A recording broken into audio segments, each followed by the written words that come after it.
ठीक है, पर उसके अंदर कितना 100 दिन का देते थे। बट अभी क्या होता था ना, वो 100 दिन क्या होते थे, कभी जो जो रोजगार देने का समय आता था वो एक्चुअल समय उनका फार्मिंग का सीजन आता था, या सोविंग का आता होगा, या हार्वेस्टिंग का आता होगा, या फिर किसी भी चीज का आता होगा। उस चक्कर में क्या है, वो प्रॉपर 100 डेज यहाँ पे खुद को 100 डेज का एम्प्लॉयमेंट नहीं ले पाते थे। तो गवर्नमेंट ने क्या किया, कुछ ये जो साल में कुछ पीरियड को पॉज कर दिया, यानी वो समय में जब फार्मर्स की सोविंग का टाइम रहेगा, हार्वेस्टिंग का टाइम रहेगा, या फार्मर्स के लिए इंपॉर्टेंट पीरियड रहेगा फार्मिंग को लेकर, उस पीरियड में ये वाली स्कीम एक्टिवेट नहीं रहेगी, तो उसको पॉज पीरियड कहा गया। पहले ऐसे कुछ था क्या? नहीं, वो पहले सोचा नहीं करते थे फार्मर के बारे में, अभी वो सोचने लगे हैं। ठीक है, यानी वो पीरियड में जब फार्मिंग का इंपॉर्टेंट टाइम है, वो पीरियड में ये स्कीम, ये एक्ट, ये स्कीम के अंदर एम्प्लॉयमेंट थोड़ा देर के लिए बंद कर दिया जाएगा, फिर इसके बाद रेगुलर कर दिया जाएगा। गारंटी के बाद क्या लिखना?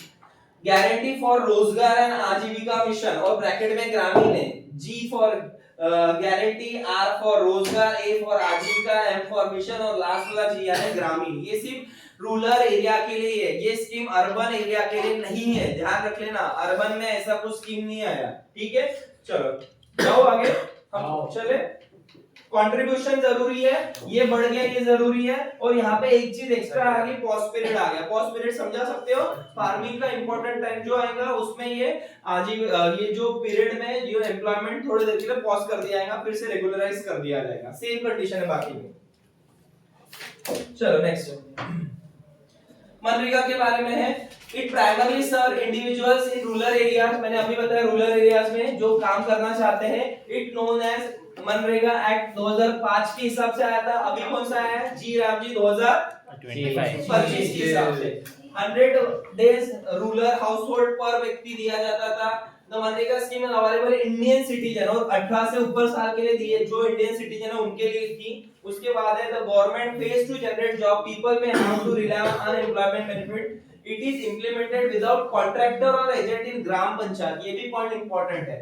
तो ये कॉन्ट्रैक्टर और एजेंट के बगैर ये स्कीम ग्राम पंचायत से डायरेक्ट रेगुलराइज होती थी। यानी यहाँ पे पहले क्या, अगर गवर्नमेंट क्या करती थी, किसी को कॉन्ट्रैक्टर को कॉन्ट्रैक्ट दे देती थी, एजेंट दे देती थी, वो कॉन्ट्रैक्टर फिर लेबर लोगों को जमा करता था, उनसे काम करवाता था, पेमेंट देता था। इस स्कीम में वैसा नहीं था, गवर्नमेंट डायरेक्ट ग्राम पंचायत को फंड देती थी, ग्राम पंचायत फिर डायरेक्ट लेबर लोगों में डिस्ट्रीब्यूट होता था उनकी वेजेस। समझ में आ रहा है? These laws support environmental preservation, rural women's empowerment, social equality, reduce urban migration, provide essential services among their benefit. आपको पेपर में लिखने के लिए आ सकता है what is the importance या बेनिफिट ऑफ मनरेगा, तो आपको लिखना पड़ेगा इन्वायरमेंटल का प्रिजर्वेशन हुआ, क्योंकि गवर्नमेंट काम खुद बनाती थी। यानी गवर्नमेंट एक काम ले लेंगी सड़क बनाने का, गवर्नमेंट एक काम ले लेंगे वो डैम बनाने का, गवर्नमेंट कुछ अच्छा प्रोजेक्ट नहीं है, गवर्नमेंट के प्रोजेक्ट पर ही काम करना पड़ता था। तो गवर्नमेंट जो प्रोजेक्ट लाती है उससे इन्वायरमेंट को हार्म नहीं होता, बेनिफिट ही होता है। दूसरा है रूरल वुमेन एम्पावरमेंट, पहले महिलाओं को इतना अच्छे से और परफेक्ट काम नहीं मिलता था, यानी रेगुलर काम नहीं मिलता था, पर वो एक्ट आने के बाद वुमेन्स का भी पार्टिसिपेशन बढ़ गया एम्प्लॉयमेंट में।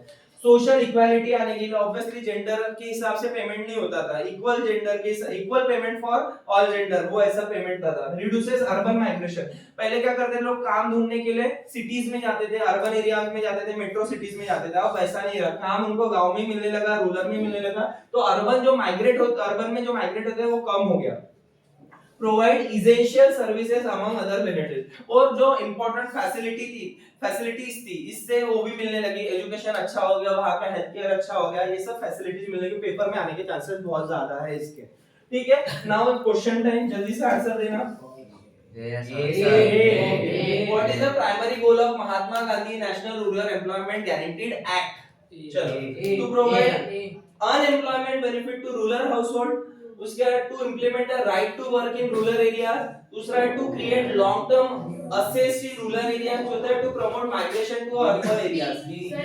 ए वाले कितने हैं? चलो बी वाले सही बात है बेटा, ये राइट टू वर्क के लिए किया गया है, अरे भैया सबको काम मिलने का अधिकार है, काम करने का अधिकार है, उसके लिए ये एक्ट लाया गया। राइट टू वर्क याद रखिए ना, ये लाइन लिख रहा, राइट टू वर्क लिखना ही है। फंडामेंटल राइट्स में आए क्या? पर ये कोई बताओ, ये फंडामेंटल राइट्स में आएगा क्या? चलो एक बार पता कर लेना, मुझे बताना। नहीं। Division of sector, okay. हमारा अभी थोड़ा सा ही पोर्शन रहा है, जैसे आप शांति से अभी तक बने थे, अब बना लो, ये लास्ट है।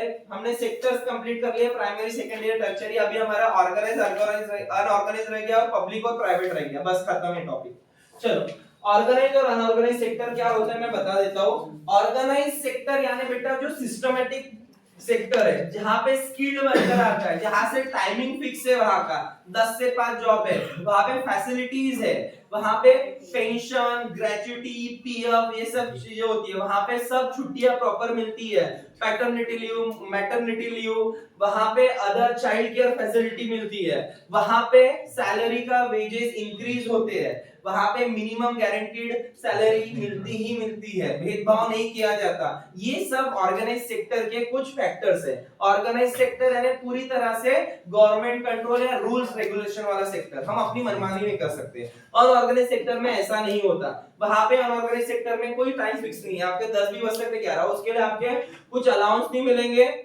यहाँ पे ओटी नहीं मिलेगा, ओटी यानी ओवर टाइम नहीं मिलेगा, कुछ फैसिलिटी नहीं मिलेंगे, ना आपको पीएफ फंड मिलेगा, ना आपको पेंशन मिलेगी, ना आपका रिटायरमेंट की एज फिक्स है, कुछ फिक्स नहीं है। अनऑर्गेनाइज सेक्टर में ज्यादा मनमानी होती है, वेजेस भी फिक्स नहीं होते, शायद आज जितना वेजेस है 5 साल बाद भी उतना ही मेहनताना मिल रहा है, ऐसा हो सकता है। ऑर्गेनाइज सेक्टर में हम बोल सकते हैं बड़े बड़े ऑफिसेस है, वहां पे काम करने वाले लोग, या फिर इंडस्ट्रीज में काम करने वाले स्किल्ड लेबर में 10 बार बोला, अनस्किल्ड नहीं। फिर अनऑर्गेनाइज में दुकान में काम करने वाले शॉपकीपर्स, वो सब लोग आते हैं, ठीक है। हम अब इसको डिटेल में पढ़ेंगे। कांता का एग्जांपल दिया है, कांता एंड कमल का। कांता वर्ष इन ऑफिस विद सेट 9:30 में जाती है, 5:30 को अपना बैग लेकर वहां से निकलती है। She receive a regular monthly salary, उसकी सैलरी फिक्स है, along with benefits such as provident fund मिलता है उसको, मेडिकल अलाउंस है, पेड हॉलिडेज है। Starting she was given appointment letter detailing जो प्रॉपर अपॉइंटमेंट लेटर मिला, छुट्टी का रीजंस का लेटर्स मिलते हैं, पेंशन, ग्रेच्युटी फंड सब मिला। कांता वर्ष इन ऑर्गेनाइज सेक्टर, ऐसे सेक्टर को हम बोलेंगे ऑर्गेनाइज सेक्टर। अब कमल की बात कर रहे थे। कमल कांता की जो नेबर है, डेली वेज पर है, इट अ ग्रोसरी शॉप पर काम करते बेचारी। ही वर्क लॉन्ग आवर्स, 7:30 बजे जाती है सुबह, रात को 8 बजे आती है। Kamal does not receive additional benefit, paid holidays, only paid for the day he work. उसको कुछ एडिशनल बेनिफिट नहीं मिलते, ओवर टाइम्स नहीं मिलता, अलाउंस नहीं मिलते हैं। He lack a formal appointment letter, उसको कोई अपॉइंटमेंट लेटर नहीं मिला है जॉब के लिए, वो कभी भी निकाल सकते उसको, ठीक है। कमल वर्क्स इन अनऑर्गेनाइज सेक्टर, समझ में आ रहा है ऑर्गेनाइज और अनऑर्गेनाइज, इसके आपको डिफरेंस पूछने के चांसेस बहुत ज्यादा है पेपर में। ये इसके डिफरेंस पूछते हैं पेपर में, ये आपको अच्छे से करके जाना है, मैं 10 बार बोल रहा हूँ, ये वाले डिफरेंस बहुत पूछते हैं। रेगुलर वर्किंग आवर, यहाँ पे रेगुलर वर्किंग आवर है क्या? नहीं। वीकली ऑफ है यहाँ पे कोई भरोसा नहीं है। रूल्स एंड रेगुलेशन यहाँ पे फिक्स है क्या? हाँ है। ऑर्गेनाइज सेक्टर में प्रॉपर रूल्स फॉलोड किए जाते हैं, यहाँ पे वैसा कुछ नहीं है, जो ओनर बोलेगा उस हिसाब से मनमानी की जाती है। Nature of work and employment, work fix है, उस हिसाब से काम करना है, normal and assured long time work है। एम्प्लॉयमेंट्स कांट बी एक्सपेल, बाहर नहीं निकाल सकते उसको विदाउट एनी जेन्युइन रीजन, उसको निकाल नहीं सकते जॉब से। यहाँ पे ऐसा कुछ नहीं है, कोई रीजन नहीं दे सकते, कोई कॉलर है, कोई रीजन नहीं दे सकते और कुछ नहीं कर सकते। नंबर है व्हाट्सएप कॉल, ठीक है जान। एग्जांपल ले लो, a worker in a large factory and a clerk in a office. इसका एग्जांपल क्या ऑर्गेनाइज सेक्टर का? अच्छे फैक्ट्री में या बैंक में काम करने वाला क्लर्क, ऑफिसर, वो एक एग्जांपल है उसका ऑर्गेनाइज सेक्टर का। और अनऑर्गेनाइज सेक्टर का daily veg labourer, worker in a shop and handloom labour. ये बहुत इजी है और ये पेपर में आने के चांसेस बहुत ज्यादा है। How to protect worker in organize sector. अब बेचारे जो अनऑर्गेनाइज सेक्टर में जो लोग हैं उनको कैसे प्रोटेक्ट किया जा सकता है? कुछ भी मनमानी चलेगी क्या? कुछ तो होना चाहिए ना, रूल्स रेगुलेशन होना चाहिए। तो उसके लिए देखो, to the organize sector known for providing desirable jobs, but its growth has been slow. Many business in the unorganized sector used to tactics to avoid the taxes and ignore law, protect worker. Consequently, numerous individuals are compelled to take unorganized sector job, which often give very salary. अब होता क्या है? Actually हम बोलते हैं organise sector बहुत अच्छा है, बहुत चीजें होती है, पर उसमें भी कभी-कभी ऑनर्स अपनी मनमानी करते हैं। जो चीजें नहीं करना चाहिए उसको वो आपको डबल काम करने को लगाते हैं, किसी और डिपार्टमेंट का भी काम करने लगेंगे, टेबल का भी काम करने लगेंगे, और हम क्या सोचते हैं कि नहीं हमारी जॉब चली जाएगी, वो वहां पे भी वैसी थिंकिंग आती है। और इस कारण से भी लोग ऑर्गेनाइज सेक्टर से शिफ्ट होकर अनऑर्गेनाइज सेक्टर में जाते हैं, अनऑर्गेनाइज सेक्टर में इस कारण से भी जाते हैं, ठीक है। अब इसके रीजंस क्या है? Rural workers represent landless labour and small farmers needing agriculture support. अब इसको कैसे कम किया जा सकता है? किसको? अनऑर्गेनाइज सेक्टर को कैसे कम कर दिया जा सकता है? अनऑर्गेनाइज सेक्टर में खेती बाड़ी में जो स्मॉल फार्मर्स है उनके पास लैंड कम है, वो भी आते हैं अनऑर्गेनाइज सेक्टर में। मैंने क्या बोला? अनऑर्गेनाइज सेक्टर में जिनके पास लैंड कम है, स्मॉल एंड मार्जिनल फार्मर्स भी आते हैं। अब जिनके पास खेती कम है तो बेचारे क्या कहीं पे भी काम धंधा शुरू करेंगे, तो उनको क्या करेंगे? गवर्नमेंट ने अच्छे सब्सिडी देना चाहिए, इरिगेशन फैसिलिटी देना चाहिए, अच्छे HYV सीड्स देना चाहिए, पेस्टिसाइड्स कम दाम में देना चाहिए, तो वो प्रॉपर उनका क्या होगा? डेवलपमेंट होगा। दूसरा है अर्बन वर्कर्स को क्या देना चाहिए?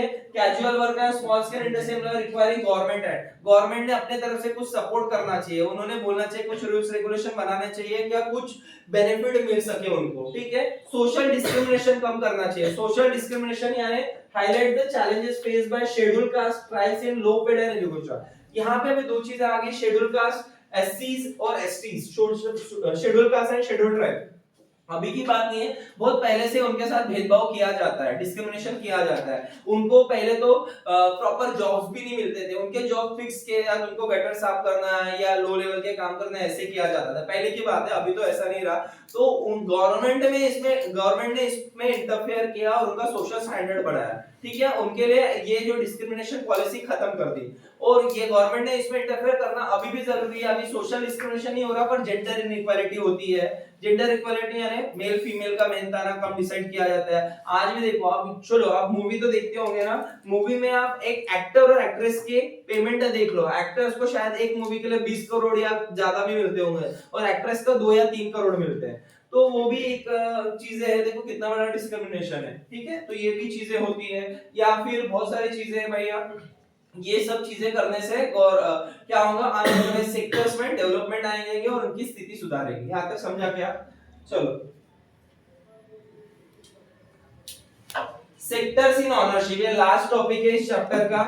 दो टाइप के ऑनरशिप बेस पर हम सेक्टर को डिवाइड करते हैं। ऑनरशिप यानी उनके ऑनर कौन है, public sector and private sector. अब पब्लिक सेक्टर यानी होता है जिसके ऑनर कौन रहते हैं बेटा?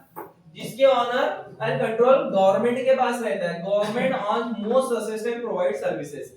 जिसकी ऑनरशिप और कंट्रोल गवर्नमेंट के पास रहता है, गवर्नमेंट के साथ, गवर्नमेंट कौन सी भी रहने दो, central, state, regional, local government कुछ भी रहने दो, जिसकी ऑनरशिप और कंट्रोल गवर्नमेंट के पास रहता है वो हमारा पब्लिक सेक्टर में आता है। और जिसकी ऑनरशिप और कंट्रोल गवर्नमेंट के पास नहीं रहता है वो हमारा प्राइवेट सेक्टर में आता है। जैसे यहाँ पे एग्जांपल है रिलायंस,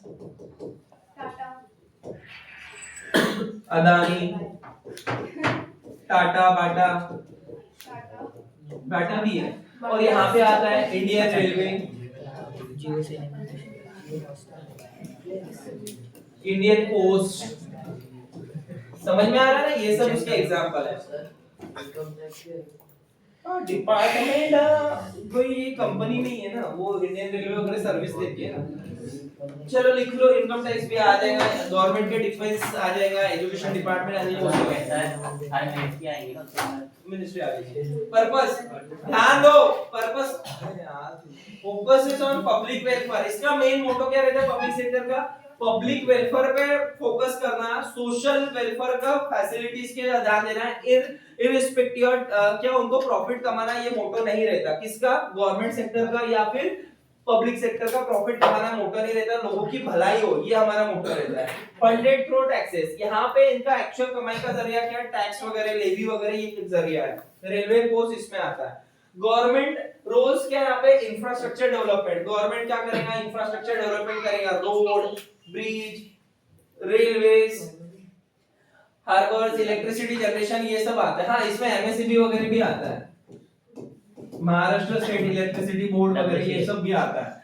सपोर्ट फॉर इंडस्ट्री, इससे गवर्नमेंट क्या करेगा? Provide affordable electricity. अगर ये इलेक्ट्रिसिटी अगर प्राइवेट सेक्टर हो गया, अगर अब हमने अदानी को इलेक्ट्रिसिटी बेच दिया, तो बेटा वो बिजली कितनी महंगी हो जाएगी, आप अफोर्ड नहीं कर सकते, ठीक है। तो इसलिए जरूरी है कुछ सेक्टर गवर्नमेंट के पास ही रहे, पब्लिक सेक्टर ही रहे। पर अभी की परिस्थिति कुछ अलग है, धीरे धीरे सब कुछ बिक रहा है देश का, उसके बारे में बात नहीं करेंगे। अब नेक्स्ट है ह्यूमन डेवलपमेंट। इससे ह्यूमन की डेवलपमेंट भी होती है। provide essential services like health, education, ensures the availability of safe drinking water, household nourishment. ये सब गवर्नमेंट ध्यान देती है. अगर पब्लिक सेक्टर में रहा तो ये सब बेनिफिट मिलेंगे. इंफ्रास्ट्रक्चर अच्छे से डेवलप होगा, कम रेट